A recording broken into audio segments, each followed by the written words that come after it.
بسم اللہ الرحمن الرحیم۔ السلام علیکم ورحمۃ اللہ وبرکاتہ۔ تو سامعین کرام، آج کی ویڈیو میں آپ کو ہاروت ماروت کا قصہ سناؤں گا۔ حضرت ادریس علیہ السلام کی زمانے میں انسان بہت بد عمل ہو گئے تھے۔ فرشتوں نے بارگاہ الہی میں عرض کیا کہ مولا انسان بہت بدکار ہے اور یہ خلافت کے لائق نہیں ہے، انہیں معزول کر دیا جائے یا کم از کم خلیفہ یہ رہے اور وزیر ہم، تاکہ ہم ان کے بگڑے کام سنبھال لیں۔ رب تعالیٰ کا ارشاد ہوا کہ اس کو غصہ اور شہوت دیا گیا ہے، جس سے زیادہ گناہ کرتا ہے۔ اگر یہ چیزیں تم کو ملے تو تم بھی گناہ کرنے لگو۔ فرشتے بولے کہ مولا کریم، ہم تو گناہ کے پاس بھی نہ جائیں گے، خواہ کتنا ہی غصہ اور شہوت ہو۔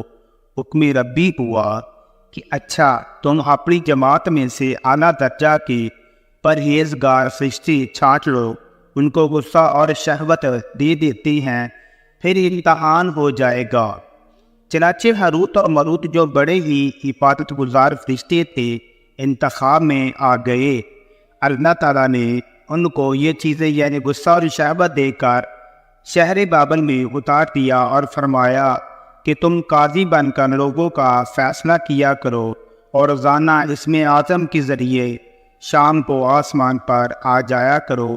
یہ دونوں 1 مہینہ تک ایسے ہی آتے جاتے رہے۔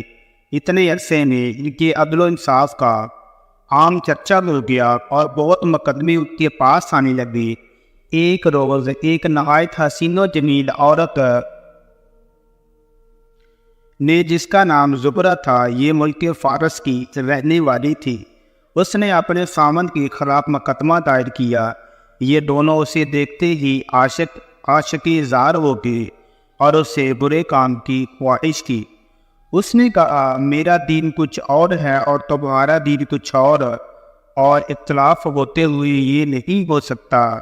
نیز میرا شوہر بہت غیرت مند ہے، اگر اسے خبر لگ گئی تو مجھے قتل کر دے گا، لہٰذا پہلے تو آپ میرے بت کو سجدہ کرو اور پھر میرے شوہر کو قتل کرو، پھر میں تمہاری اور تم میری۔ انہوں نے انکار کر دیا۔ وہ چلے گئے، مگر ان کے دل میں اس کی عشق کی آگ بھڑک گئی۔ آخر اسے پیغام بھیجا کہ ہم تیرے گھر آنا چاہتے ہیں۔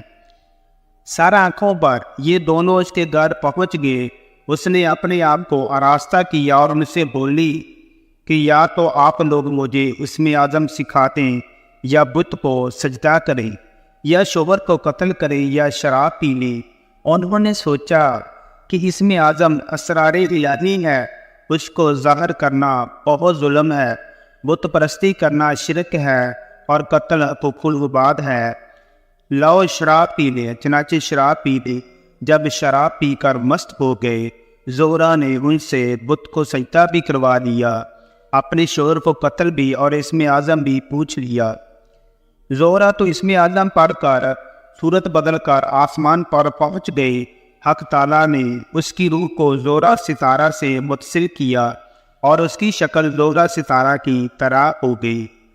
جب ان کا نشاء اترا تو یہ اسم اعظم بھول چکے تھے اور اپنے کیے پر نادم و شرمندہ تھے۔ حق تعالیٰ نے فرشتوں سے فرمایا کہ انسان میری تجلی سے دور رہتا ہے، اور یہ دونوں شام کو حاضر بارگاہ ہوتے تھے، پھر بھی شہوت سے مغلوب ہو کر سب کچھ کر بیٹھے۔ اگر انسان سے گناہ سرزد ہوں تو کیا تعجب ہے۔ تمام فرشتوں نے اپنی خطا کا اقرار کیا اور زمین والوں پر بجائے لعن طعن کرنے کے ان کے لیے دعائے مغفرت کرنے لگے۔ قرآن فرماتا ہے، وَالْمَلَائِكَةُ يُسَبِّحُونَ بِحَمْدِ رَبِّهِمْ وَيَسْتَغْفِرُونَ لِمَنْ فِي الْأَرْضِ۔ پھر یہ دونوں حضرت ادریس علیہ السلام کی بارگاہ میں حاضر ہوئے اور شفاعت کے طالب ہوئے۔ آپ نے ان کے حق میں دعائے مغفرت کی۔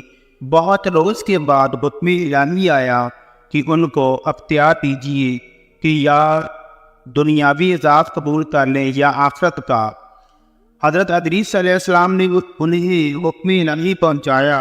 انہوں نے عرض کیا کہ یا نبی اللہ، دنیا کا عذاب فانی اور آخرت کا عذاب ابد الآباد تک باقی رہے گا۔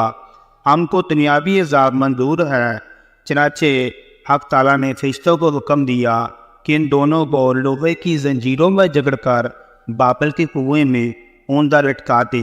اس کنویں میں آگ بڑک رہی ہے اور یہ لٹکے ہوئے ہیں۔ فرشتے باری باری سے ہر وقت اس کو کوڑے مارتے ہیں۔ سخت پیاس سے ان کی زبانیں باہر لٹکی ہوئی ہیں۔ یہ عذاب قیامت تک ایسا ہی شدید رہنے والا ہے۔ تو سامعین کرام، اگر ویڈیو پسند آئے تو اس کو لائک اور شیئر کریں، اور مزید اسی طرح کی ویڈیوز دیکھنے کے لیے ہمارے چینل کو سبسکرائب کریں۔ جزاک اللہ خیرہ۔